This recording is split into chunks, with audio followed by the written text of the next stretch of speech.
चाहिए और मन में अच्छे भाव होने चाहिए। जिसके मन में सच्चे भाव होते हैं वो देखिए, अभी बुरहानपुर, आप कभी शिरडी जाते हो तो एमपी बॉर्डर पर बुरहानपुर नाम का एक गांव है। उस बुरहानपुर में एक चिड़ीबाई नाम की महिला रहती थी, बूढ़ी महिला। चिड़ीबाई बुरहानपुर में रहती थी अपने बेटे के साथ। बेटे का ट्रांसफर बुरहानपुर में हुआ था। तभी उसके सपने में एक बूढ़ा फकीर आता है। चिड़ीबाई के सपने में एक बूढ़ा फकीर आता है और वो बूढ़ा फकीर चिड़ीबाई को कहता है कि मुझे खिचड़ी खानी है, तुम बहुत अच्छा खिचड़ी बनाते हो। मेरे महिला मंडल यहाँ पर जो मेरी बहनें बैठी है, माए बैठी है, किस किस को खिचड़ी बनाने को आती है बताओ? अपना हाथ को बनाओ, ऊंचा करो। किस किस को आती है? और खाने किसको आती है? खाने को किसको आती है? दोनों हाथों पर करो। खाने तो सबको आती है ना? इसके लिए तो मुंह बना नहीं है अपना, चलते रहो। खाना तो सबको चाहिए, बनाने को कुछ कुछ को आती है। और जिसको बनाने को आती है ना, वो कभी कभी बाबा को ना खिचड़ी का नैवेद्य जरूर कराकर लेकर यहाँ पर बांटने के लिए गुरुवार के दिन आए या तो बुधवार के दिन आए। बाबा को खिचड़ी बहुत पसंद थी और इसीलिए चिड़ीबाई के सपने में वो फकीर चला गया। चिड़ीबाई तो जानती भी नहीं थी कि ये फकीर है कौन।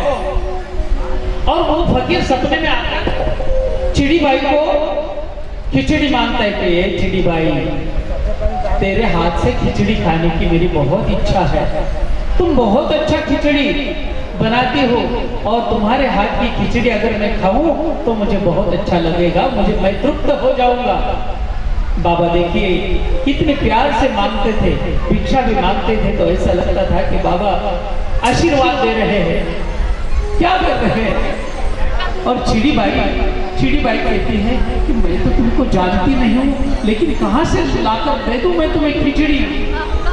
सपना टूट जाता है और चिड़ीबाई सपने से जागृत होती है, इधर उधर देखती है तो कोई नहीं, अपने बेटे को बताती है कि मैंने अभी अभी एक सपना देखा। सपने में एक सफेद पोशाक वाला, सफेद दाढ़ी वाला एक फकीर आया और मुझे खिचड़ी मांगने लगा कि ये चिड़ीबाई मुझे खिचड़ी खिला दे। तो कुछ वर्षों के बाद चिड़ीबाई के पूरे परिवार का बाबा के दर्शन के लिए शिरडी आना हुआ। तब तक चिड़ीबाई बाबा को नहीं जानती थी।